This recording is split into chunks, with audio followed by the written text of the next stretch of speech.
ரோஜா இதழ் போன்ற கையும் அதில் உள்ள 7 கிரகமேடுகளும் விரல்களும் ஆரோக்கியமாக நீண்டிருக்க,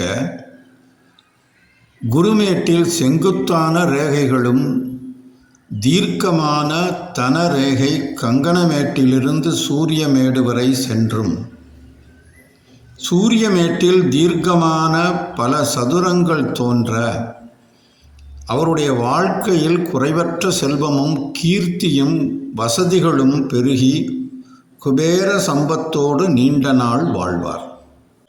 அதே கையில் தனரேகையும் அடிமுதல் நுனிவரை தீர்க்கமாயிருந்து இருதய ரேகையை ஒட்டியபடி பல சதுரங்கள் அடுக்கடுக்காக தோன்றினால் வீடு, கடை, மண், மனை, காணி, நிலம், தோட்டம், வாடகைக்கு விடுதல் போன்ற சம்பத்து ஏற்படும்.